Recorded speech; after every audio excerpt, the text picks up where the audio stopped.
feel like Kobe in the fourth quarter. This is the Day More NBA podcast. We are brought to you by Prize Picks, coming at you Wednesday morning. It's March 25th, and I am joined in the studio by both Chris Hine and Kyle Teige. Welcome back, Kyle. What's up, man? How's it going? Good to see you guys. Chris and I have looped you into this activity that we are doing, reflecting on the season activity as well. How are you? I'm good. I'm doing all right. Weather's warm. We're feeling good. We're jammed all here on this screen here. That's on right. YouTube. If you want to see all of our heads really squeezed together, subscribe to the YouTube channel. So what we were going to do today, or what I tasked you guys with doing, was, I don't know, I was just thinking, because they're playing tonight. They play Houston this evening. Really big game. But I didn't want to do anything kind of specific to that game, or maybe we talk about something from Boston, it'll feel outdated. So I wanted to just sort of look back at the season. And, you know, Kyle and I will come back here tomorrow. We'll do a recap episode of that Houston game. But I just thought we're 70 games as of this moment, 70 games into the season. I thought it'd be a good time to just look back on the season. So I tasked you two with putting together lists of big moments from the Wolves season. They can be highs, they can be lows, they can just be interesting. I thought of them as like inflection points in the season when I was going through mine. So yeah, I don't know. Do you want to kick us off, Kyle, or set it up? Yeah, no, I think to remind people listening to this, most people will consume this probably Thursday morning after Wolves Rockets, or Friday, or, this weekend. But it is going to age well, because I was thinking back last night when we were coming up with this idea. When we started doing this like 10 years ago as little bloggers, like I remember it felt like there was 5-6 days in between any events or actions. And now it feels like the NBA just moves so fast that I was looking through my notes. I was like, do you remember when this happened? Do you remember when this happened? I have a banger number 3 that I want to talk about. But no, I think the best way to start it off, especially because the three of us are here, is the last time the three of us, I think, were together was at a really good brunch spot in downtown Portland, the morning of the the season opener, Wolves at Blazers. And one of the biggest inflection points, if you want to call them, was all getting the notification, I think, from, I don't even think it was Shams. It was Chris Haynes. Yeah, Chris Haynes was just plugged into certain guys. And it was just like, hey, Mike Conley is not the starting point guard of the Timberwolves this season. Dante DiVincenzo is. And the team tips off in 4 hours. And we had all just come from shoot around that morning, which is like, that was not the vibe we thought when we walked into that building. So I think that's the first place to start, because it's been one of the biggest themes, one of the biggest talking points all season, this lack of a point guard. Dante moves in for Mike. Maybe we have some other Mike clips we can talk about as well. But I think that was the biggest moment at a really big time for this season. I think it set off a cascading sort of series of events.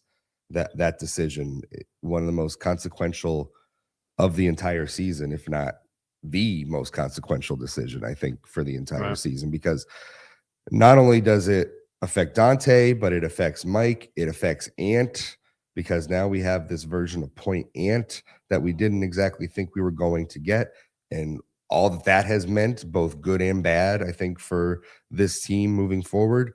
And it was kind of the beginning of the end of Mike's time in the rotation. Like, he tried to adjust to the bench role, tried to, figure it out. Finch was trying to figure it out with him, and it just wasn't there. Now, I don't know how much of this is a chicken and egg situation, that taking Mike away from the starting spot affected his play, or was it what they were seeing in practice and training camp affected the decision to take him out of the starting lineup and put Dante in? How much of it was to put Dante in and get the best version of Dante that they could get? I think it's all kind of a mixed bag, but the end result was, I think you ended up with a good, relatively good version of Dante on the whole for this season. And then it was basically kind of the beginning of the end of Mike in the rotation. And the one other nugget I have is that it was surprising news to us that day, because it was the day of the first game of the season and all the stuff that's happened since. But it was the 4 weeks leading up to that where you guys were at training camp every day and stuff. Remember, like, the QB1 conversations about Mike wanting to have the ball in his hands more? Like, he was the key to getting the transition offense going. He was going to be the guy that got the pass and was looking to hit ahead or go down the floor. When Pablo Torre breaks down that years from now, but what happened in October, they got them from going from Mike Conley to Dante DiVincenzo. That'll be a banger. But it was one of the biggest, I think it was just one of the biggest basketball moments for a team that was coming off back-to-back Western Conference Finals, whatever. But to make that change in that moment was pretty seismic. I asked Finch yesterday, just kind of randomly, because he brought up Mike in a question and an answer to one of your questions, and I just asked Finch, what's it been like not playing Mike Conley for this last month? And if you somehow missed this quote on social media yesterday, it's a banger. And like not playing Mike, for it's been one of the hardest things that I've ever done in coaching, to be quite honest with you. I still think that Mike has things in his game that can help us, and it's been very difficult, but particularly who he is as a person and a professional and everything that he's done for us, feels like crime against humanity. Has he made that easier though? He just seems so he's the ultimate pro. He's the ultimate professional, and we still communicate all the time about it. The way it all went down and everything was very tough, but fortunately we were able to get him back. But yeah, it's just it's been hard. Those hard choices, but fortunately the guys that have stepped up into the minutes are playing well, and he's rooting hard for those guys. What did you make of that at the moment, Chris? I think it's everything that we have thought about what Chris Finch thinks of Mike Conley, and Twitter especially likes to clown on that relationship a lot.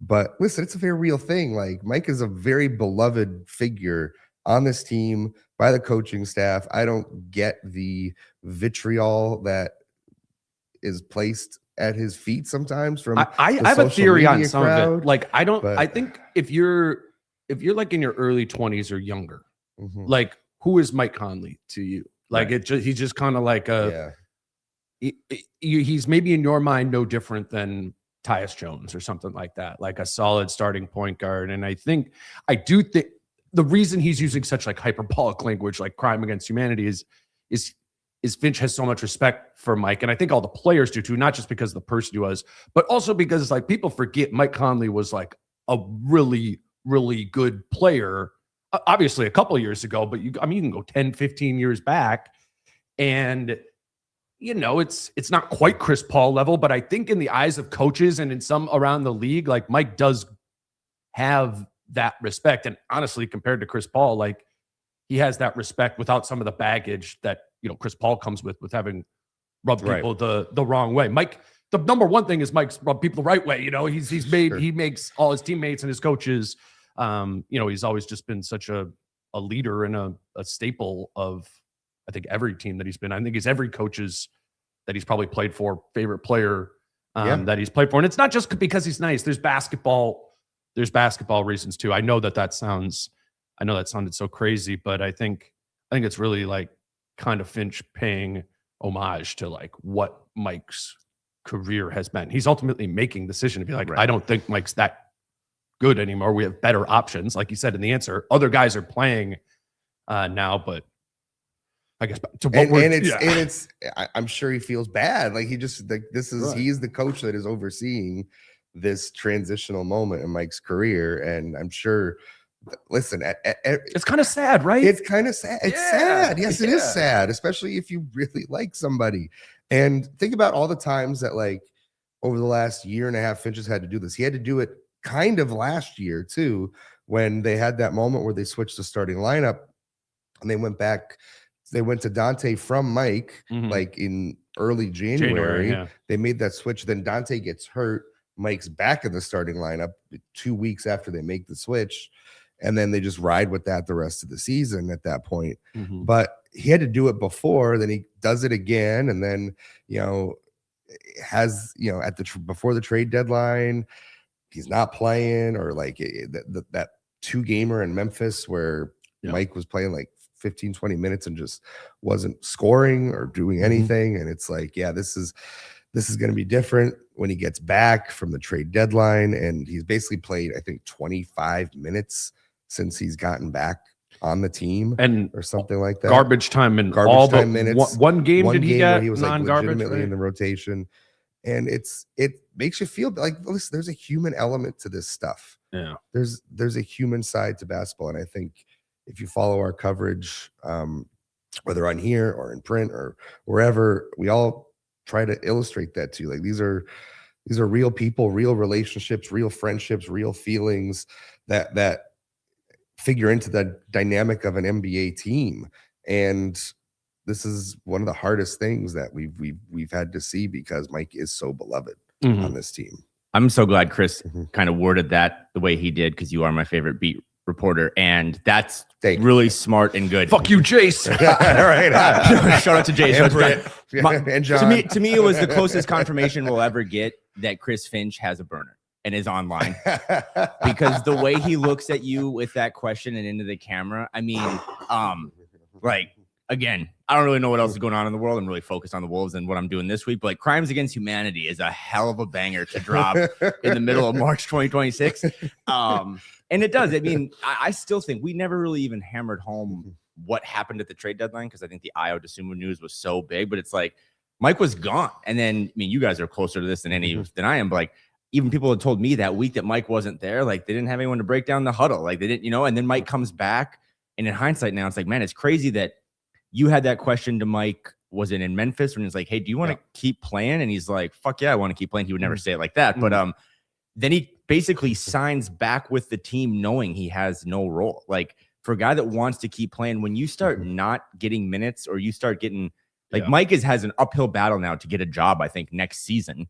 I'm sure some team would throw a minimum at him, but he really, people don't want to hear this, like, sacrificed maybe the rest of his career just to come back to like be an off the court leader, off the court contributor, because on the court, there's really not going to be any minutes for him the rest of the season or in the playoffs. Yeah, that certainly doesn't seem like it. I mean, there's the family element, I think, was a big piece there. I mean, if it were you or you, but he probably chose like, family over like his career, and his career is coming to an end. At least for this season. Yeah. You know, right. If there's no role, he'll go to a new team. If you remember when he got traded from Utah to Minnesota, the family dynamic of like his family being in Utah the rest of that season, coming to Minnesota, it was tough. It was very tough on his family. So yeah, I think the family dynamic probably played a big part in that as well. Yeah. You mentioned Tyus Jones. Like, I don't know if you watched the Nuggets much, but like, he's not really playing for them. Right. And he was like a kind of a free signing after the deadline. Mike Conley could have signed with the Nuggets and actually gotten minutes and given them something. So again, like, there's teams that you're watching. I always the thought Rockets. Houston, honestly. Like, yeah. So I mean, not only does he make the family decision and he kind of just says, I'm not going to play anymore, which it looks like with what Io and Bones and all those guys are doing, but he also didn't help anyone else that's in the Western Conference standings kind of go against the Wolves. It's what you said, Chris, like, more than anything right away, of like, it had such cascading impacts of, okay, Mike's out of the starting lineup. Now Ant is point Ant. Okay, Rob has, you know, how does that impact Rob Dillingham, who at that moment in time is 1 year into his career and like theoretically the point guard of the future. Julius, it really was like the one thing that spreads, I think, more than the time I spent yesterday going into this.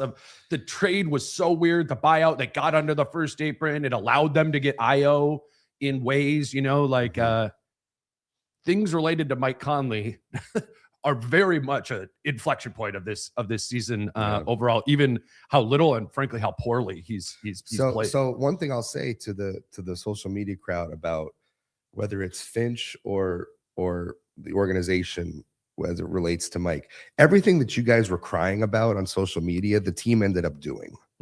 Whether it was Finch taking him out of the starting lineup, whether it was Finch taking him out of the rotation, whether it was the organization trading him at the deadline and getting off of his contract, you all got what you wanted this year out of the Mike Conley situation. Sure. I hope you're all happy.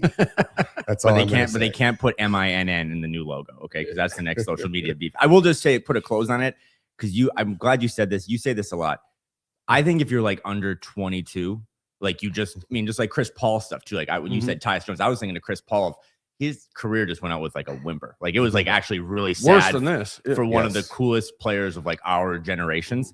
But you got to like go look up Mike Conley, like Memphis days. Like we're still now entering the Sweet 16 this weekend. Like Ohio State, Mike Conley, Ohio State is a bad motherfucker. Like he is jacked and he is nice. And, you know, he's playing with Greg Oden. Like, that team was loaded. Memphis was loaded. So it's a bummer to see where the career is going. But again, I think it's a testament to who he is. And you guys know better than I do, of like, he just basically put all of his personal interests aside or professional interests aside to help everyone else out. And I think that's kind of always been Mike Conley. It has. Yeah. And And ultimately, like Finch gave Mike opportunity. It's not like Mike didn't get an opportunity this season. Might have been a weird opportunity, and I'm sure that was different for Mike not starting and all that. But ultimately, Mike Conley was not productive this season. There's zero argument right now that he should be in this rotation over Bones Highland or Io or even Kyle Anderson.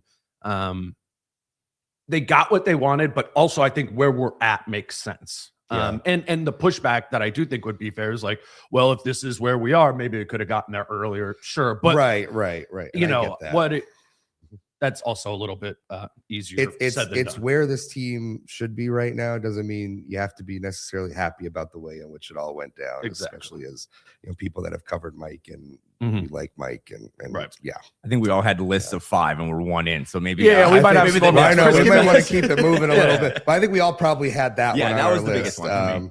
Today's show is brought to you by Falling Knife Brewing Company, and it's getting to be that time of year for watching spring basketball at Falling Knife. And this Saturday, it's Wolves Pistons at 4:30 p.m. So I thought heading out to Falling Knife sounded like a perfect, thing to put on your schedule if you're looking for some Saturday afternoon plans. And, at Falling Knife, the games and sound are always on. It is the Wolves Bar in Minneapolis. And as the weather gets nicer and you're looking for brewery patios to frequent or local beer to even pick up and bring home to drink in the backyard, we just ask that, support those who support us by picking up some stuff from Falling Knife. Verbal tip, if you're a hazy IPA fan, I always say that's my personal favorite. But yeah, we would love it if you pick up some Falling Knife beer from the tap room or get out there, for a game. Watch Wolves games with Wolves fans.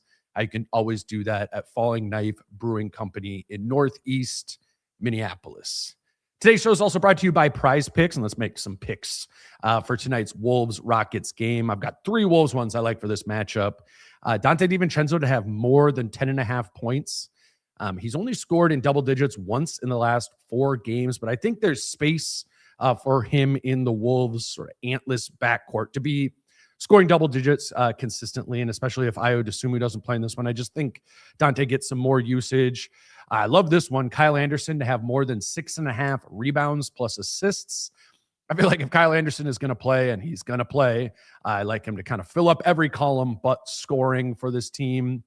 And then the last one I had, I'll say more than 1.5 turnovers for Bones Highland in this game. Maybe he loses one in transition. I also think he might be guarded by Amen Thompson a little bit in this game. So you can mix those picks in with other picks with players from Houston, or maybe just from the Thursday March Madness games, and make yourself a Prize Picks lineup for tonight. There's always something going on at Prize Picks, and now a lot more that you can do with futures and point spreads. The Wolves are currently 1.5 point underdogs for tonight's game against the Rockets as I record this. If you don't yet have a Prize Picks account, all you have to do is put in the promo code Dane when you sign up, and you'll receive $50 in lineups when you play your first $5 lineup. It's prizepicks.com or the Prize Picks app using promo code Dane. I'm going to go, let's stay in a negative place for the time being. And I'm going to go with that Atlanta road trip and just the weird vibes that were coming out of Atlanta that particular day. And New Year's Eve, they get blown out by 25-30. Ant leaves the bench with like 3-4 minutes to go when Finch pulls the starters and waves the white flag. That locker room and then the practice after in Miami were in my 8 seasons of covering the team, the weirdest vibes I've been around. Okay. And it was, to me, an indication that this season is a little different than the other ones that I think I've covered. It just has felt a little off all season. Not to say that there haven't been good points and that this team can't go on a run in the playoffs. It's just felt a little more off this year. And to me, that was the day where I really felt it. Just kind of the frustration, I don't know, just general frustration, I guess is how I would put it. And it just felt different than 2 years ago. It felt different than last year. Last year, there were legitimate basketball-y reasons for some of the issues because you're integrating Julius, you're integrating Dante, you're trying to figure it all out. So everybody, I think, had a baseline level of understanding of this is going to take some time, even as they went through a really bad November and December. And it did at the end of the day. But coming into this year, there was no excuse really for why, because continuity was the drinkable word from the start of training camp through that moment in Atlanta. And the continuity just wasn't showing up in this roster. It's like, what's wrong with this team? Why can't they get it together? They're supposed to be good. And it all felt off that day in Atlanta. And I think that's kind of carried forward through the rest of the season in some of these other moments that maybe you guys have on your lists. Can I do one that's kind of related to that? It was Mm-hmm. the first one I had down to, because I think what we were both looking for, I'm sure all of us did this, where we pull up the schedule and you're just kind of scrolling through, like, what happened here? What happened in the, in this game, going through it. And that's what I was looking for, is I was looking for the time of where in the season, I was like, when did I lose a little like faith in the like stability of this? Like when did this team is good? This team is good.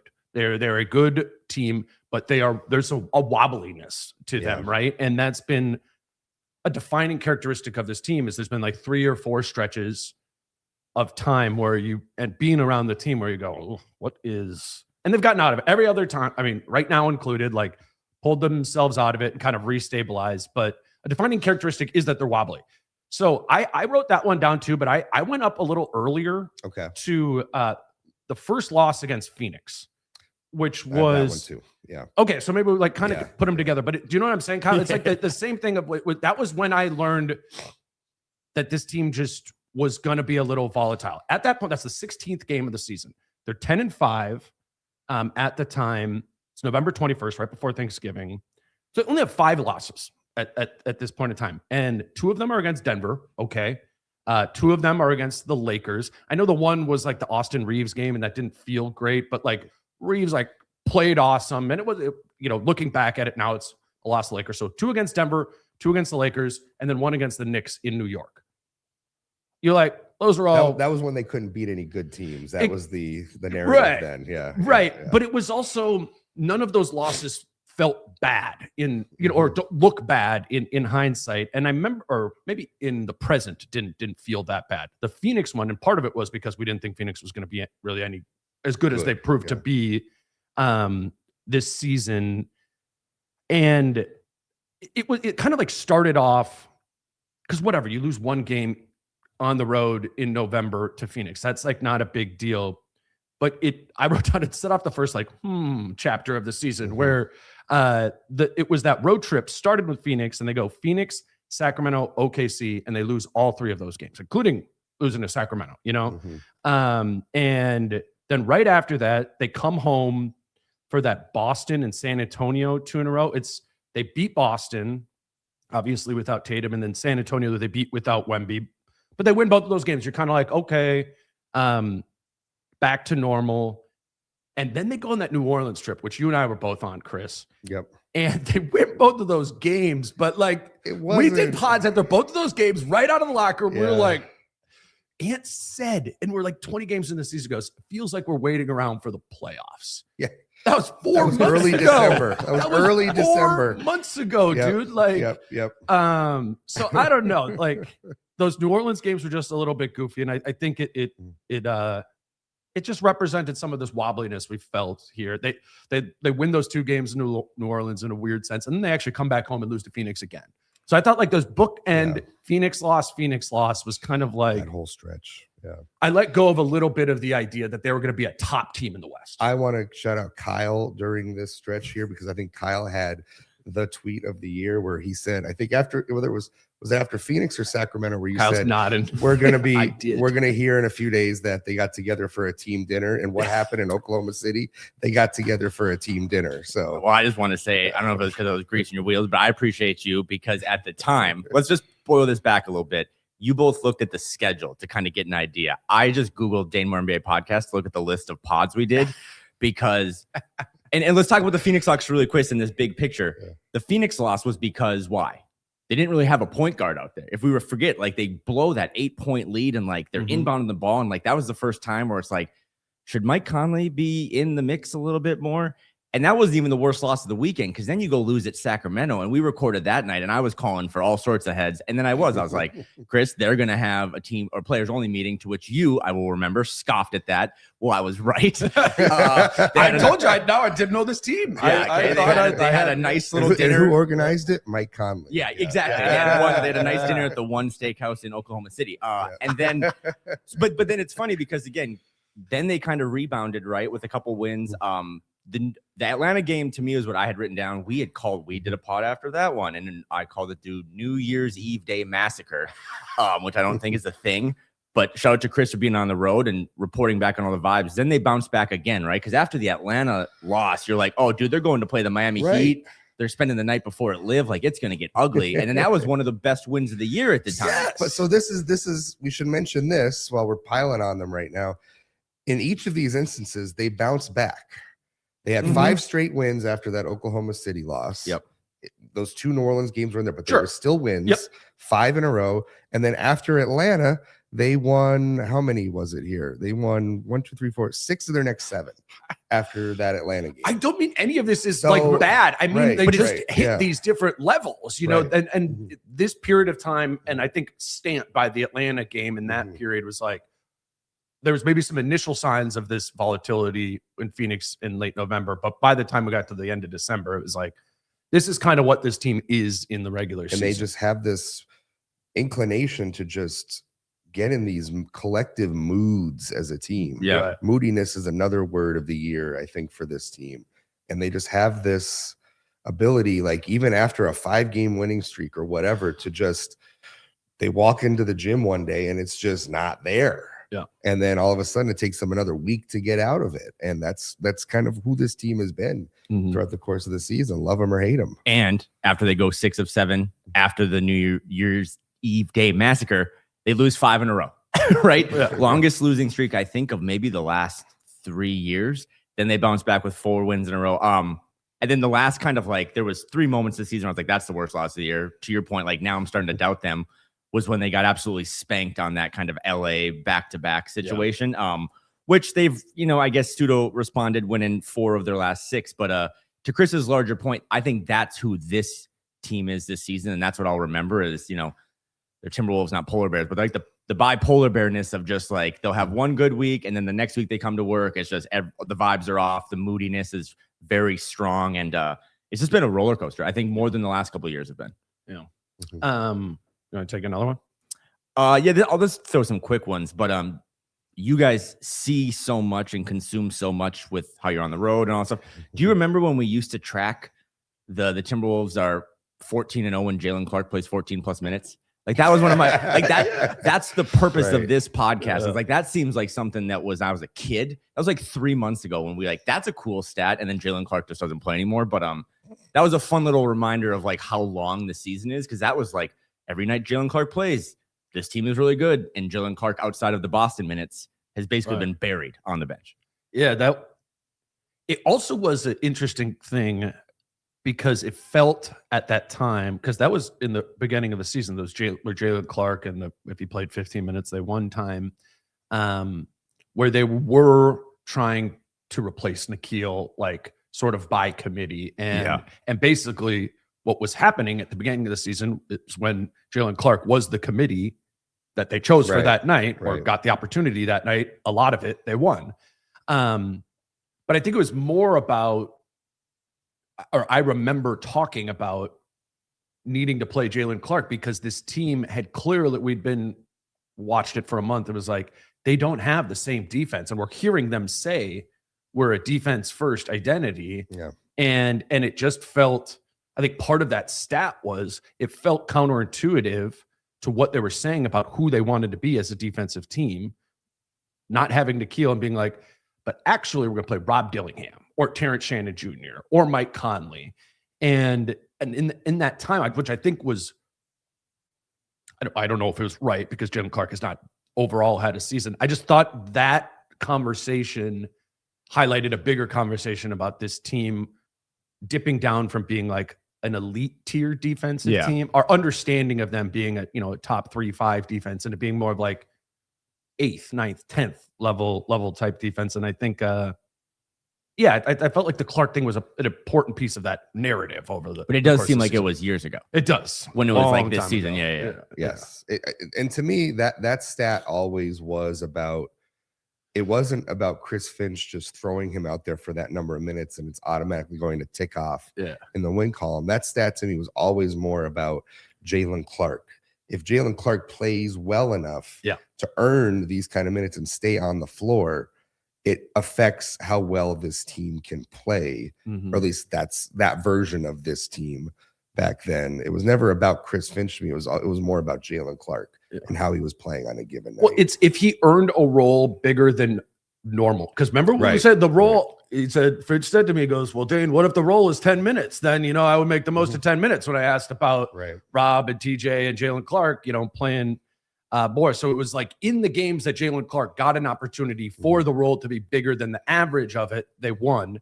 And we were probably connecting a couple too many dots there. But I feel like it was very relevant given how the defense has not been exactly the same as it was the previous two seasons. Do we have any positive ones? Do you have a good one? I have a positive. That was I fun have some positive at the time. ones, right? It was fun. It was fun. They're 14-0. I have some positive ones. I'm going to go with the San Antonio home win when Wemby played.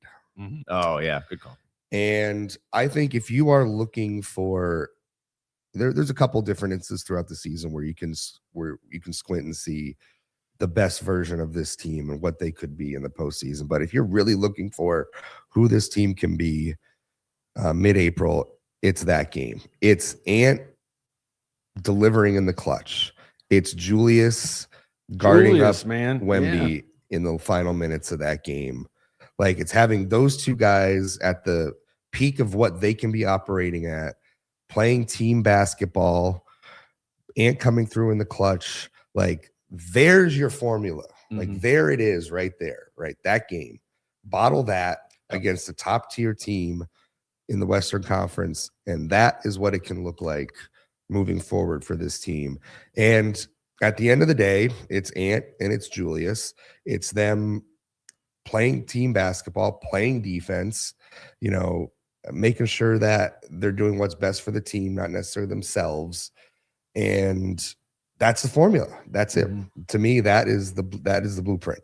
That you talk about the Oklahoma City games, but to me, that game encapsulated what they need to do in April.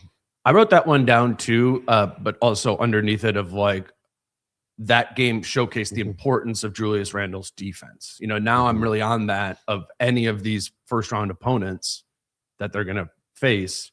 Julius is going to have a serious defensive matchup, and I think we learned against Wemby, and if they were to play Wemby in the second round or something like that, Julius would have a very serious matchup there. But if they play San Antonio, Julius is guarding. I say this all the time, right? Julius is guarding Victor. If they play Denver, Julius is going to guard Jokic a good amount. Right. If they play Houston, like, I think he's going to guard Kevin Durant. If they play the Lakers, I think he's going to guard LeBron. Like, that is, I don't know if we went through Ant's 4 matchups, we even went through Jaden's 4 matchups. Like, that's hard. So I wrote down that game really highlighted the importance of Julius defensively, and it showcased the fact that he can do it, at least for pockets of time, and using his athleticism and physicality and speed. That was, I don't know, maybe the most encouraging game we saw all season. Today's show is brought to you by Mando deodorant, and I have switched it up. I am now using Mando's deodorant. I've been using the solid deodorant stick from Mando that is formulated and powered by mandelic acid to stop odor before it starts. I wasn't sure what the difference would really be in changing deodorants, but I've genuinely noticed a difference in Mando not wearing off like other deodorants I've used in the past do. The deodorant itself controls odor, but it also smells good too. I've been using the Clover Woods scented stick, and I like how that smells better than the deodorant I've used for the past decade. Mando is designed to be a full body deodorant. It's really not just our armpits that need to be deodorized. If you want to try America's #1 whole body deodorant formula right now, you can find them in Walmart, Target, and other retailers across the country. For the best deals, go to shopmando.com. Some men mask their BO with sense. Mando men get the job done right. Don't mask it, Mando it. Available in retailers near you, or head to shopmando.com, because for a limited time, new customers get 20% off site-wide with our exclusive code. Use code DaneMoore at shopmando.com for 20% off site-wide and free shipping. Again, that's code DaneMoore at shopmando.com for 20% off site-wide and free shipping. shopmando.com. Please support our show and let them know we sent you. Yeah, I just remember that it was 33-18 in the fourth quarter. And like, that's to Chris's point. Like, that's the formula, right? Like, these games where even the last couple of wins they've had in the last week or so, when they hold their opponents like under 20 points in the fourth quarter and lock in, you saw that against the Celtics, you saw that against the Suns. I still think their identity is defense, even if we're kind of drifting further and further away from that, or they're just flat out not playing very good defense. I still think that's kind of their calling card come mid-April. So well, this group, it feels more like it is now, the Io and Kyle Anderson group. I mean, I think it's kind of related to what we were talking about with Jaylen Clark. I think this group just proved to need to have like the back end rotation guys be able to play defense at a high level, and TJ and Rob were not doing that, and Mike wasn't doing that, and Jaylen Clark was, if his jump shot was going in, it was just spin the wheel on all those guys. Fouling was a big one there too. I did have the Spurs game written down, by the way, in my notes, but it was the one where Ant had 55, albeit in a loss. But that was the day that we had a live show at Treasure Island. Yeah. And being here with you two, and I know you didn't get to have your Treasure Island show because of Snowmageddon, but it was just a reminder of like a quick pivot and support the pod or whatever. Is that like when we have those live shows, how fun it was. And then for that day, I mean, that was a great basketball game. Again, they lose it, but to watch Ant kind of go, remember, it was just like Ant and Victor going shot for shot. It was one of the more entertaining basketball games of the season, albeit in a disappointing result. So you cue one up. Yeah, I wrote down Berenger's game against Milwaukee when Rudy was suspended. Yeah. It was the first game. Somehow there's multiple games that Rudy was suspended for flagrants this season. It was January 13th. Beringer played 30 minutes. He was a plus 30 in that game, and the Wolves beat Giannis and the Bucks by 33 points, without Rudy. And I thought it was an inflection point for my thinking. Ant that game either. No Ant. Yeah. Bones had a really big game there. Mike Conley starting. Yeah. Right. But what specific to Beringer, it was at that moment in time, and we'd kind of started talking about, like, I had started talking about, does Nas need to play the 3 for Beringer to be able to be in the rotation? And I think why that game was an inflection point is we kind of learned that like Nas is only going to play the 3 in little bit pieces of time. So it's not for 15 minutes a game, so as to create 15 minutes for Johan to be able to play backup 5, right? That was the thing I was saying all year. It's like, if you want to play Beringer for 15 minutes, you need to repurpose 15 of Nas minutes to the 3. They haven't done that. So if that isn't something they can do, this is an inflection point, because to me, it then means that one of Rudy Gobert, Julius Randle, or Naz Reid will not be on this team next season, so as to be able to give Beringer an opportunity that, he hasn't played a lot. He showed a little bit in this game and a couple other games, but we've seen him grow, like literally physically. He looks like a player, what we've heard from people in the organization, that they'd love and that they're going to want to play next season. So I wrote it down, 1, because he looked good, but 2, because I think it hints at a very likely, very significant sort of like roster shakeup that I think is imminent, this summer. Yeah, it does feel like, and we've kind of talked about this before, but this year kind of being a pivot point, or like this offseason basically being kind of a pivot point for this iteration of the Wolves, and Johan Beringer and the faith that they have, the excitement that they have around him, is a big reason why that could happen. We don't know what's coming down the pike. We don't know who may get dealt or what. We don't know. And the playoffs probably have to kind of happen. The playoffs have to happen decide, to figure that out, right? Because look what happened with Julius in the playoffs last year. Right. But the faith that you have in Johan Beringer, and that game was Exhibit A. Like you kind of need a game like that, even if it's just one game. You could see a guy in practice, you could see him in the G League, but to actually see it pop at least one time in a game the way it did for Johan that night. It's kind of like when Ant in college had that game against Michigan State. It's not the same thing, right? But the thing for scouts from that game that Ant had a very up and down year in college, very inefficient year and all that.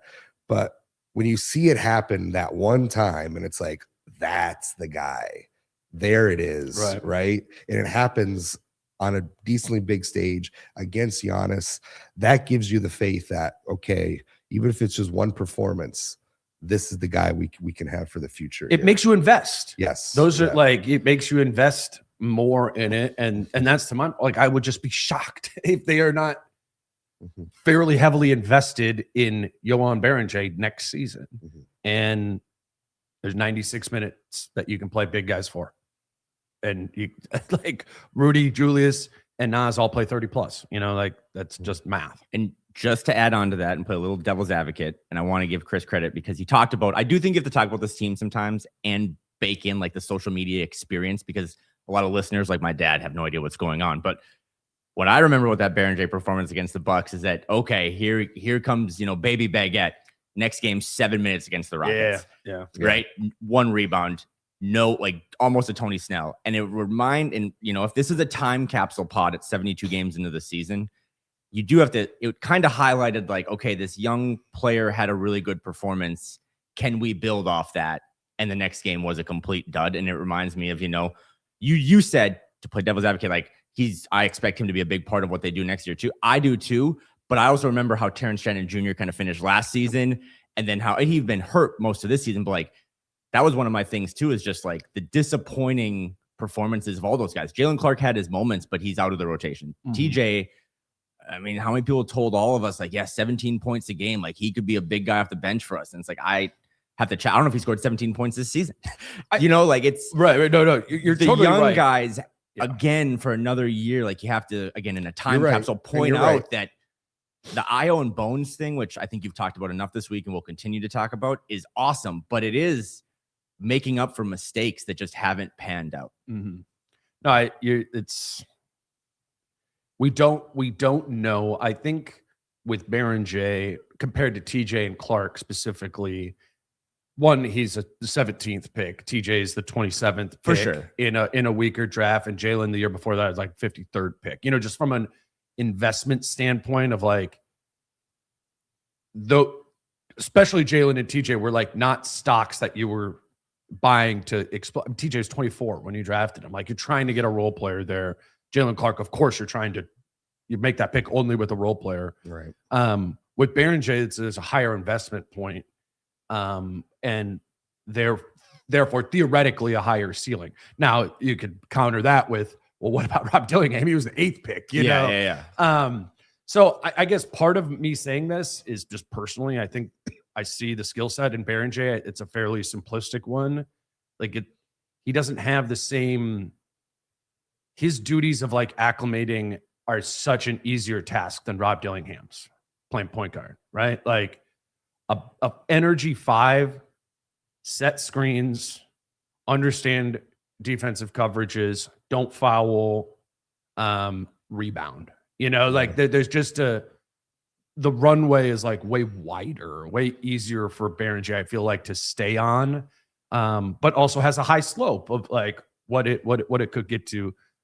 I guess I'm saying some of this because maybe I believe in it a little bit more than I did with some of those other guys, though. I was also pretty high on TJ too. So we all were. Gaslit. Right. No, but he's been hurt. He's been hurt. I mean, and that has played a big factor. But I don't think in that whole process any of us gave enough credence to they drafted him at 24 years old. And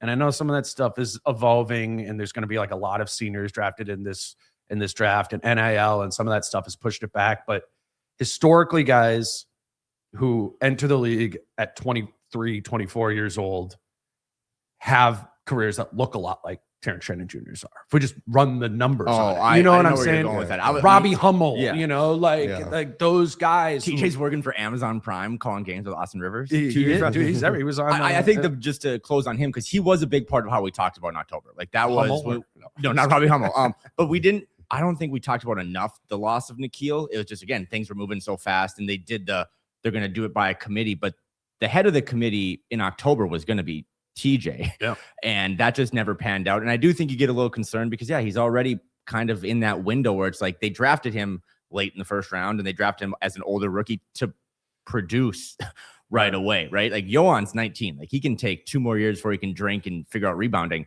They need TJ to be good now. He wasn't good, again, albeit with that injury, but that's why the Bones resurgence, the IO acquisition have been big, but you can't think about this season and not think about what could have been if TJ would have been healthy and performed and had 2 good hands.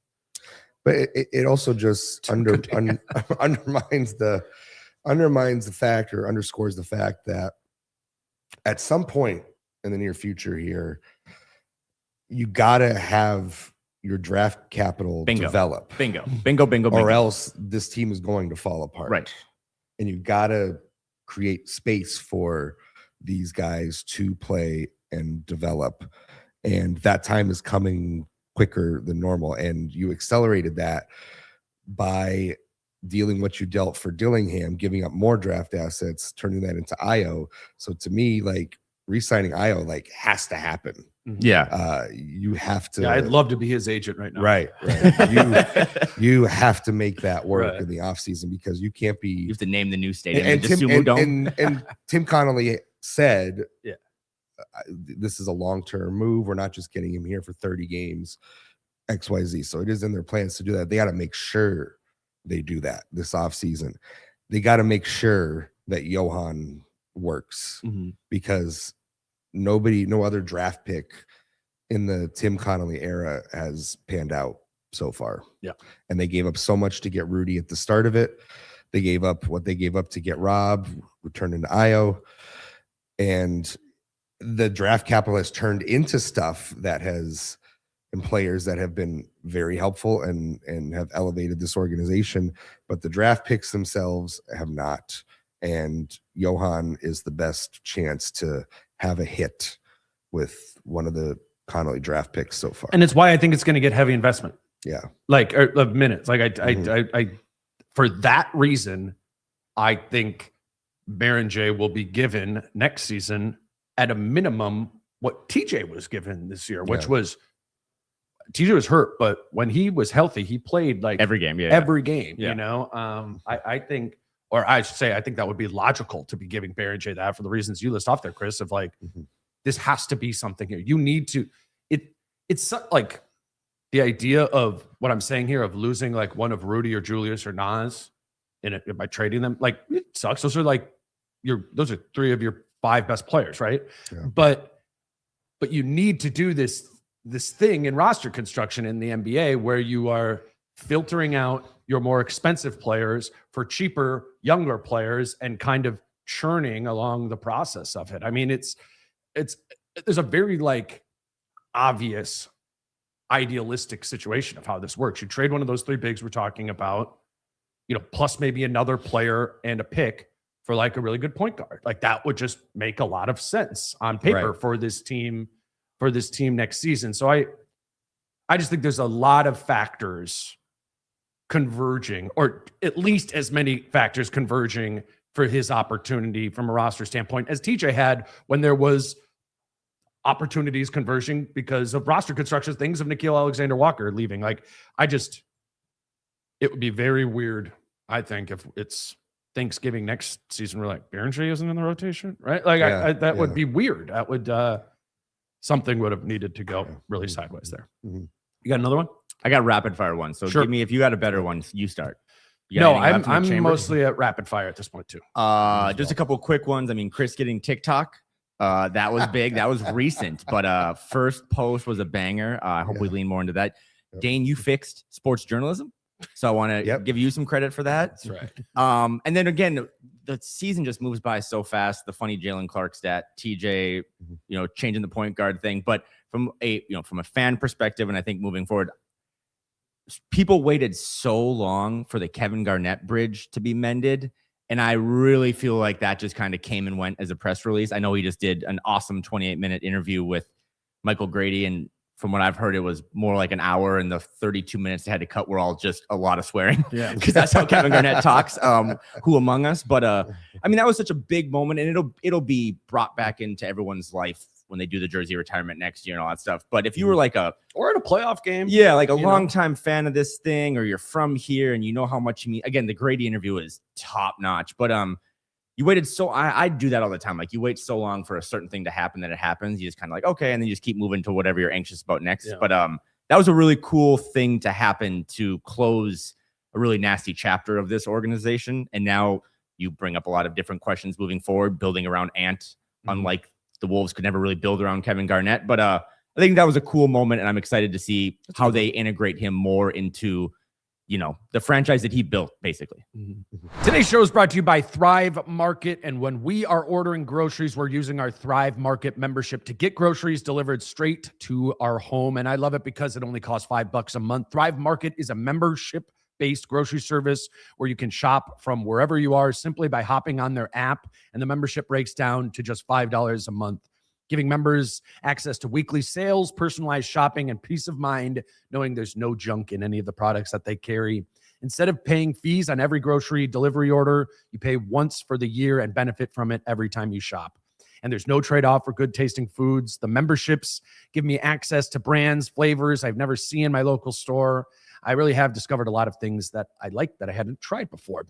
There's peace of mind in the shopping too. You're paying a small monthly fee to offload the stress, research, and decision fatigue of eating healthy, and you can try it risk-free. I pay $5 a month, so I don't have to think about sketchy ingredients every time that I shop. And there are no hidden fees. I could spend way more on delivery fees or just pay $5 a month for a Thrive Market membership. I'm using this. I think you should try it out too. If you're ready to make some healthy swaps and become a member, join Thrive Market with my link, thrivemarket.com/DaneMoore for 30% off your first order plus a free $60 gift. Do you have any other ones? Yeah, a couple quick ones. We kind of touched on it, the LA double dip, which we covered pretty heavily here. That was when I think I was officially out on this team as a serious contender, and wrote as much afterwards and talked about it with you.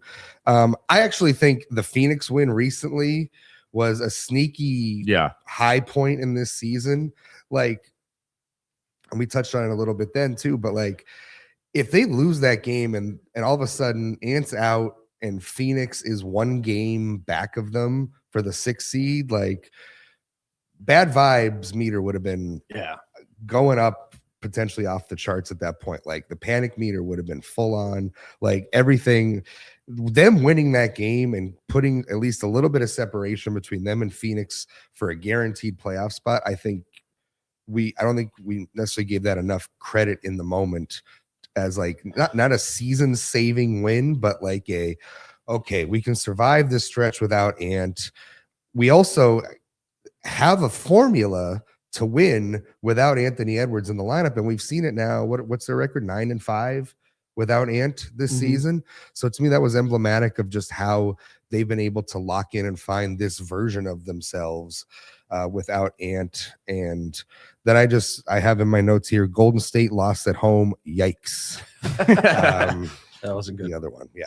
The Suns win, by the way, was the biggest win of the year. I mean, I love to do that after every win. Like, that was the biggest win of the year. Yeah. But that Suns win, to Chris's point, I think they had just come off of losing 4 of their last 5.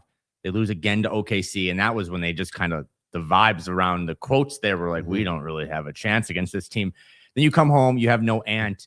But there was a moment there, right, where I was like, hey, we don't need to worry about the play-in. But I texted you on the side. I was like, we might have to worry about the play-in.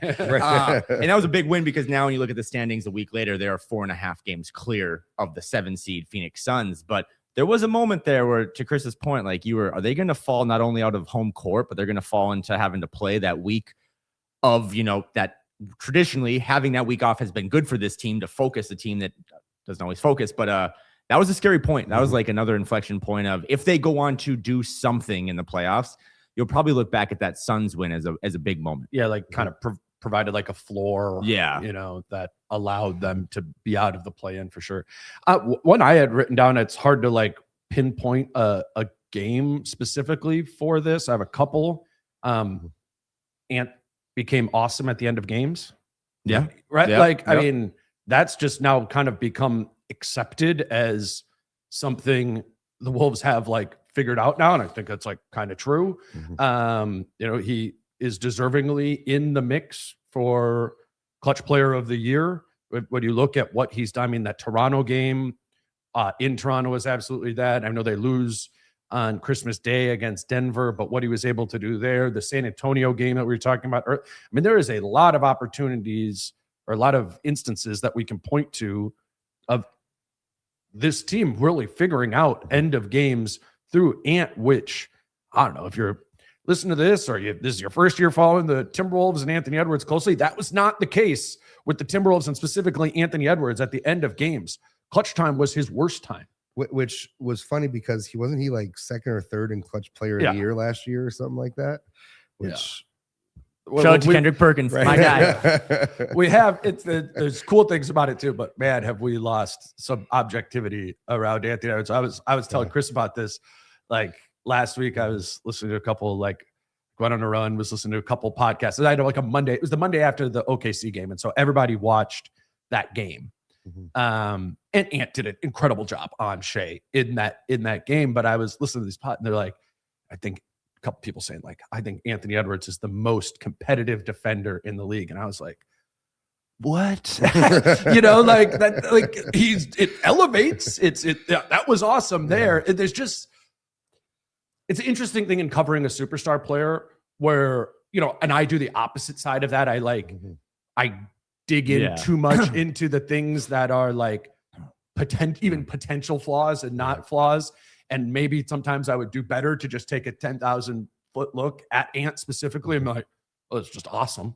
He's just awesome. Like there's some flaws in there. Like, and I hope that always comes off as like the baseline of how I'm talking about it. But we do this like necessarily of like pointing at the things where Ant does still need I think if you're putting it, it's like Ant, you start with the baseline. Ant is awesome. Here's how he can be even more awesome.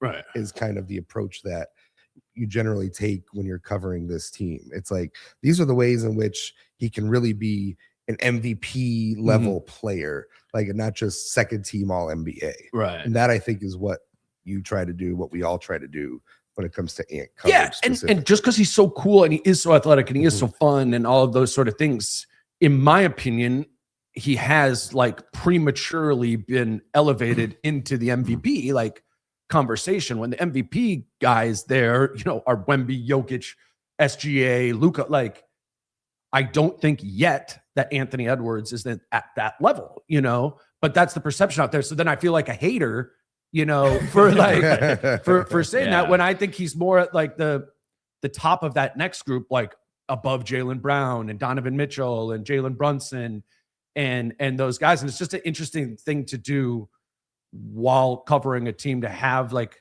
a different perception of this great player that's like 90% of what public perception is. Well, I mean, at the end of the day, it's going to get defined by the playoffs too. Yes. Like his reputation, all that stuff. Like, I don't think he came out of last year's playoffs as unscathed as he did in his previous playoff runs, especially that game 4 against Oklahoma City when he came out and what did he have, like 2 shot attempts by halftime or something like that? Like that, stuff like that matters in the national reputation and the way that people talk about him nationally. So ultimately it's just going to get defined by the playoffs and how far this team goes and how far he can take them. So, regular season opinions are one thing. Ultimately his reputation, how we think about him, how everybody thinks about him is going to get defined by what happens in the playoffs. But what is the best representation in the regular season of playoff basketball? End of games, right? True. And he's been great at the end of games. So that should allow us to glean the idea that, he's probably going to be an even better playoff version or like of himself. That the games this season that have felt like playoff games, Ant has been elite in like 90% of them against the Spurs and the Thunders and those sort of teams. And he's been elite at the end of games when they're close 90% of the time. Like those are very strong indicators that he's going to be able to be elite in the playoffs. And that's what, I guess that's what I'm saying to myself in like the 10,000 foot thing of like, those are probably stronger indicators than me being frustrated of him getting back cut like 3 times in the second quarter against the Wizards or something like that. You know, that's just him being lazy in the second quarter. That doesn't mean he's an awful defender, you know, because that isn't the best version of him defensively. And we're just going to get, I feel like I'm doing therapy with myself. I'm like, we're just going to get a better version of it in the playoffs. I'm serious. But your original take here was just like Ant being awesome or leveling up again. And I think there were many moments throughout his career now that we've all covered where you're like, oh, Ant is awesome. And I was reminded of that reading Chris's book, Ant, The Incredible Journey of NBA Rising Star Anthony Edwards, currently $20 on Amazon. But the apex of it this season for me was a game we haven't talked about yet. And we've talked about all 41 of them. That Christmas Day game was awesome. Again, another loss, but like we were all drunk at some point on Christmas by the end of the night, right? And it's like they come back, was it 37-23 against the closest thing they have to a rival. Ant was awesome in the fourth. They lose in overtime, but that was another one of those moments. I remember the day after Christmas, like when everyone's kind of waking up, like that was I think the guy they talked about on First Take, like of all the games that took place and all the stars that get to play on Christmas, it was that shot by Ant and that performance in the fourth quarter and overtime. And that was, again, one of those reminders of like, okay, this team has a lot of things to figure out. They have a lot of good things to maybe lean on, but they've got, as I think we talked about after Christmas, like they got one of those guys, and that was just another reminder of it on Christmas Eve. Specifically with that shot that ties the game. He hasn't really had a lot of those shots in his career. You know, we've all seen the compilations of like Ant is 0 for 13 when there's like 4 seconds or less on the clock or something like that. He had never really had, I can think of a shot he had in Houston last year that helped win a game. Step back. Yeah, the step back 3 in front of the bench. That was about the only one that I could think of that was even close to what that shot was against Denver. Yeah. And I feel like that carried into or helped carry into the rest of the season for him in those situations. I think what you're talking about is this thing that we've gotten to over the course of the season of Ant finding his quote unquote spots, you know, and when you would watch those compilations before, it was like, oh, they're going this way, this time, this way, that you focus on Ant at end of games now, and you watch his footwork, right? His footwork of getting just to a mid-range shot or whatever. And his ability to create space in there, like it has gotten so polished from a footwork standpoint. And I think that shot, like that is extremely difficult to like be able to take that shot and get behind the 3-point line unless you have worked on your footwork over and over and over again. And to Ant's credit, he has, and he talks about that all the time. And when we've asked him about, you know, mid-range, or we've asked him about Finch, or we've talked to assistant coaches about it, it's like he developed spots by doing the work. And I think the work shows up like most obviously in the footwork there. Like his footwork in creating himself shots is such a new weapon. And I think that's what really accelerates this clutch time play. And Crimes Against Humanity, just to kind of put a bow on it from my end, is going to be hard to beat. Like I know we're late into the nominations for whatever awards we're giving the Timberwolves, Chris, and you're my awards guy, but that one's tough to beat. But also I remember the Minnesota Timberwolves experience quote that Ant had, because if you go back to that Christmas night game, that was leading up to it, maybe the apex of the whole season. They had beaten the Thunder. They had beaten the Knicks. They lose a tough one on Christmas night. Like, all right, like they were 20-10 at the time. Like they're coming. What was the next one? Brooklyn 16-point home loss to the Nets. Right. And that was the hot Nets. That was, I know. I get it. They were top 10 in defensive rating for a month. That was kind of the Timberwolves experience. And that is what I will remember again most about this season. A lot of cool little intricacies, but this team that just zags when you think they're going to zig.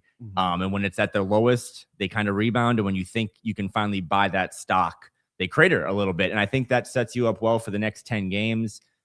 Starting tonight, again, a lot of people listening to this maybe after Wolves Rockets, but they have a really interesting schedule these next 10 games.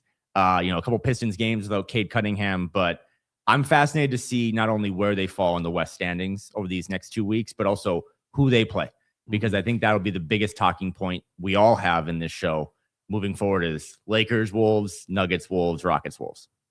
Do we have anything else? Anything else on the lists? I think we hit it all. Did the We whole I- season- I- have recap the whole season. Yeah, that was it. Congrats, off season. That'd be Great great. go, everybody. Yeah. Maybe we'll come back and look back at this and Well, whatever I the mean, season's over. Chris Finch falling on the sword for the rest of the league and getting ejected against the Thunder. That's a good and, one. And Yeah. becoming a hero for fan bases everywhere who were fed up with the Thunder. Because I think that had a little bit of an effect. Yeah. I think I maybe think so. Yeah. maybe. I mean, well, it was certainly a moment, yeah, Julius's great start to the season. Mhm. And like the whole Julius, like sort of like that first month being as good as it was, and this last month being as volatile, up and down, and bad Mhm. as it has been. Like that's been I don't think we mentioned Julius Randle like hardly at all Right. in this. Maybe it was Finch's. Julius is the most important player on the team Mhm. moment there, and what that all means and implies, and all that sort of stuff. Mhm. But as always, as you know, we've all been doing this covering this team for about the same amount of time. It is the fun thing about every one of these seasons is like, and next year we'll have a completely different list of the experience of it all. And it's fun. It's I think fun. it underscores too, like think back to, again, the Phoenix Sacramento stretch. Yeah. In the moment, that feels like the end of the world when you are Yeah. watching this team, following this team, whatever. Those 2 games in the middle of November feel like the end of the world. And how big does it matter ultimately in the context of an entire season? So always, I guess, just try to think about that Mhm. in future seasons when a team goes through a rough stretch like that. Like ultimately, when you're sitting here on March 25th, is that going to look like, Yeah. as big of a problem, or is it a blip on the radar? Well, and their Mhm. way of viewing it internally is they are just blips, Yeah. on the radar. And I do think it's annoying. They're annoying blips, They're annoying but blips. it does, that mentality allows them to Mm-hmm. kind of get back on track and have the 5-game win streak we talked about, or the 6-game winning streak, the Miami one right after Atlanta. Like they do a good job of like flushing away. Not as good as 2 years ago. They Yeah. were elite Right, at that. yeah. Where like Mhm. never losing 3 in a row. I think a lot of the time, or I'd say I talk a lot about like Mhm. Ant still maturing and having elements of immaturity in his game, and that being, something that permeates throughout the team. That's true about a lot of teams with young stars. But I think it's another truism that's an Ant's personality too, to like something that feels really bad, he treats as a blip and thus comes back and sort of restabilizes you afterwards. I think that is very much an Ant and Finch sort of thing of like, all right, that was bad. We have another game tomorrow. We're going to play that game tomorrow, and we'll play it as if that didn't happen, that whatever it was. And I do think it's what allows this team to, as volatile as we're talking about the season being, like they're on track to win over 50 games, right? I was actually going to throw that nugget in. As of Wednesday morning at 44-28 before the Rockets game, they are on pace for 50.1 wins. Yeah. Their Vegas preseason total was 49.5. And his friend of the show and former guest once said, never too high, never too low. Chris always reminds me of like, being around the team as much as Chris is, like these guys are never truly too high or too low. So as bad as it was after that 5-game losing streak, or the destruction in LA, or the thing that happened in Atlanta, they do kind of always bounce back. I just think the counter argument to that, or the detriment, is that once they bounce back, they have never really found a way to Stayed sustain that it way, and right. build off it. Like they do just enough. I'm good at that. They do just enough to shut up the haters, right? They're like, we got you. But then it's like they never can find a long enough through point to keep that going. So, which just has me concerned about a 7-game series. It's whatever that feeling is. Yeah. I have no doubt that they can beat any of these elite teams in a playoff game or a couple. They're playoff going to have games. playoff games where they probably blow out whoever they're playing. Yes, on a I given think so. night. Yeah. and they will have playoff games where they Right. might get blown out by whoever they're playing. Correct. Yes. It's just like, what percentage of the games, how many of the games in a 7-game series are you going to be like something close to the best version of yourself? Because I think when you're talking about playing against an Oklahoma City or a San Antonio, you probably need that in like 5 or 6 of the games. Yeah. You know, you could have 5 great games against Oklahoma City, and that might not be enough because they are also going to like counterbalance some of those. And if it's in Oklahoma City, maybe they win it there. It's just consistency is what makes teams go in the playoffs all the way through 4 rounds. And I just think it's fair for us to question if they are going to be able to sustain that given what they've shown us during the regular season. Though at the same time, like I could see them putting those words back down my throat, you know, of like, we are a playoff team. We are a flip the switch team. And we did it, you know, like they very much have the energy of like, we believe we can flip a switch. Back in New Orleans 4 months ago, you're talking about being ready for the playoffs. Like that's just a piece of their personality. Yeah. At least right now this season. And I don't know what to make of it. One thing that if you are clinging towards a piece of optimism or hope for the playoffs, and I thought it would have happened at this point in the season already. Maybe it's starting to now, but this team, I think, can put aside whatever individual agendas they may have for the playoffs and do what is best for the collective good of winning. I think last year's experience helps with that. And I think given a week off to prepare for an opponent or what have you, they can tap into that again. That would be the one thing that I think you can cling to. It could lead to consistency. Right. If they did. Right. Yeah. The most toxic moment I can remember doing this truly was after game 82 a couple years ago against Phoenix, when they lost to Phoenix again on Sunday. Now they have to play them a week later.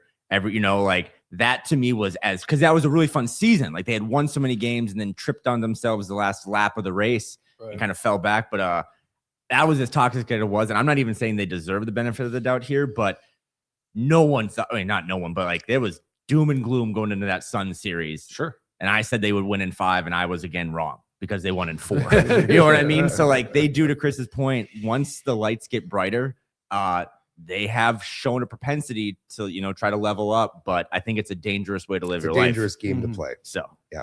High drama. That's what Britt said. I was like, yeah, that is right. That'll make these last 3 weeks of the regular season fun, and it's gonna let us go into the playoffs not knowing. That is good. You're gonna go into the playoffs. We're gonna do our X factors. We're gonna do the matchup and all that sort of stuff, and it's ultimately gonna be about something that we can't know, which is when the rubber meets the road is how much of that stuff that you were talking about, Chris, are they going to put to the side? How much are they going to put to the side? The energy. And when things start to go wrong, does it creep back in? Do those negative thoughts and everything creep back in, or are they able to stave them off? Or just overpower them with good vibes? Yeah. Because when we talk about moody, like moods go both ways too. Like when it goes up, it goes up. And I mean, even the last game, Boston game, was certainly that too. So. Yeah. This was fun. Maybe we'll circle back on it and do something like this similarly once the playoffs are done. But appreciate you guys coming in here and doing this. And I don't know, any parting thoughts? Stay tuned, I guess. Stay tuned. Yeah. Oh wow. Okay. I thought you were gonna drop that sounds I got nothing. I'm just happy to be back in town. Good weather. I know we're going to do another one of these tomorrow because there's no way in hell we're doing another pod. 8:30 tips on the Central Time Zone, by the way. Don't even get me started. But it doesn't tip till like 8:45. I know. Too. I know. This is getting us. You have plenty of time. Getting us into playoff shape. Plenty of time to listen to this pod because the game doesn't start till midnight tonight. But Wolves Rockets should be good, and then we'll break it down tomorrow, you and I, and then it's going to be kind of a sprint these last 10 games to the finish line. So looking forward to it. Thank you both for doing it. You guys know you can follow Chris at Christopher Hine, Kyle at Kyle Teige. And you can read everything Chris is doing over at the Star Tribune and in the newsletter that came out yesterday. He wrote up, if you want some more quotes on that Mike Conley line from Finch, that's the last thing Chris wrote there too. So as always, with all of these guys that you're listening to on here, 12, 24 hours before that, they've already written stories about what we talk about. So I always say, check those out too. But yeah, the next episode will be Kyle and I on Thursday morning. We'll record off of this Wolves Rockets game, and it's a big one. I don't know. It'll be kind of defining of keeping the option open that they could get the 3 or 4 seed, probably 4 seed. And a loss is going to kind of push them back down towards that 5 or 6 range. So big one tonight. Looking forward to watching it. Look forward to talking to you about it tomorrow, Kyle. But yeah, until then, he's Chris. He's Kyle. I'm Dane. Peace out. How I'm feeling, man, I hope it never stop, yeah. Green and hot so you can find me in the crowd, yeah. Don't let standards ever bring you down, yeah. Hope you dance.